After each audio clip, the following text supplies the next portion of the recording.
Hello, everyone, and welcome to our MEC 569 presentation about our autonomous drone project. My name is Daniel, and I was joined by my teammates Peter and Usman. Okay, so the main objective of this project was to program a drone to take off from one landing pad, navigate an arena filled with obstacles while avoiding and detecting them, and land on another landing pad. Afterwards, the drone would take off from the original landing pad, from landing pad B and return to its original landing pad A. Okay, so we'll start with the drone taking off and stabilizing at a defined height for the algorithm structure. After this point, the multi-ranger deck is used to avoid obstacles within set thresholds, since this controls obstacle detection. And then for the search and scanning behavior, we use the Z rangefinder, which controls the measures altitude. Sorry. Now, along with avoiding obstacles, we also set boundaries in the drone in the X and Y direction so that the drone can search a more precise area. Lastly, it uses the range and flow feedback to land accurately. Also, the picture on the right is the actual arena that was used in class. Okay, so there are four main testing phases. The first is the hover stability test, where we make sure that the drone itself is stable while in the air. Secondly, we tested its ability to detect and avoid obstacles. Then, we made sure that it was able to land properly. After testing all of these aspects separately, we performed a final run combining everything. The GIF on the right shows a mock obstacle course that we made in preparation for the actual flight.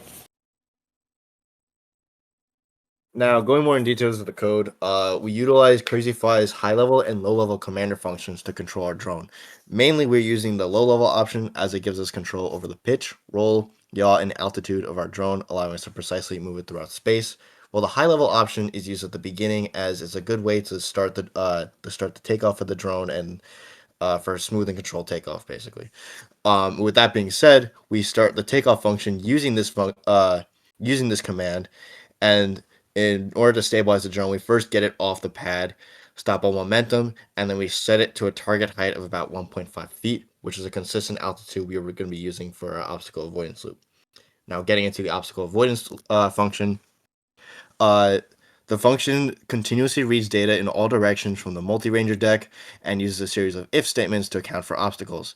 For example, if the front sensor is triggered, the procedure is to stop the drone, determine which direction, left or right, has more space, and then turn 180, 80 degrees per second, about 90 degrees in that respective direction. If, for example, the left or right obstacle is detected, we add a roll velocity in the opposite direction to strafe past it to avoid it. Now, finally, in order to minimize the search area, we use a series of boundaries or simply checkpoints to update and limit the search area for the drone.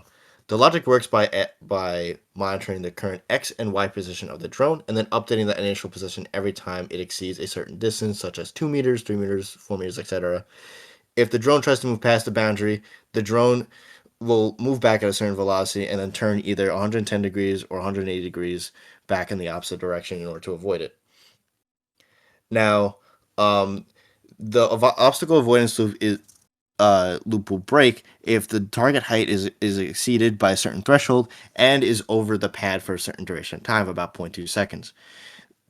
Then, then the loop breaks and we go into the land and relaunch function where we gradually decrease the altitude until touchdown. And then if we want to relaunch the drone, we send a series of 200 commands over 2 seconds to prevent timeout of the drone in order to take off again. And then simply we just turn 180 degrees and use the same takeoff and avoidance sequence as before. And these functions, along with a few reset and setting functions, is what allows us to successfully land the drone from A to B and then B to A. These are results and performances. These are our top three trials. The first wasn't successful as it hit a wall and crashed. The second wasn't successful because while it reached A, it missed a landing pad and landed on the ground. The final test was successful as it went from A to B and B to A without any issues or collisions.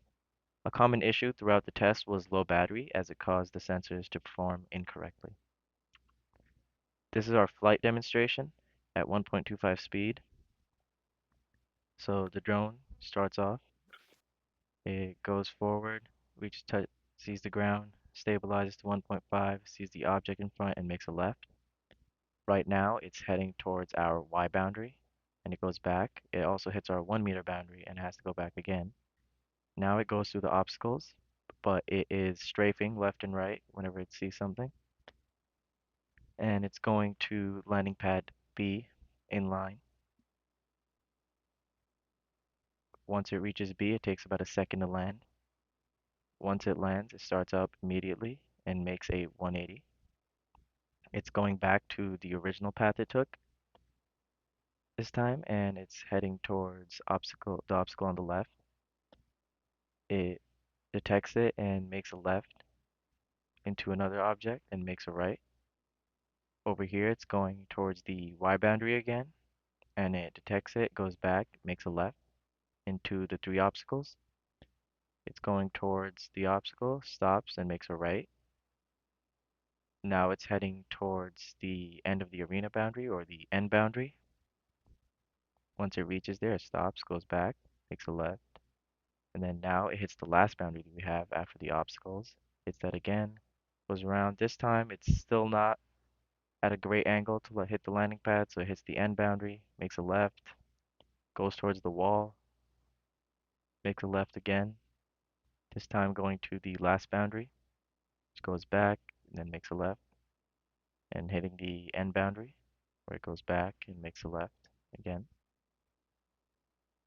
to the last boundary, goes back and makes a left, this time in line with landing pad A. It detects it and is able to land, and these are our teammates in the video. So reflections and future improvements. Lessons learned: slow is smooth and smooth is fast. Since the obstacle range is limited, it's best to tune it to a safe distance. Landing precision improved after code touch-ups, and battery level influences the drone performance. For future work, we can gradually increase speed for the most optimal time. We can add adaptive obstacle detection, which adjusts based on the flight speed and sensor noise. And we can predict obstacle positions instead of reacting only when detected. And that was our presentation. Thank you.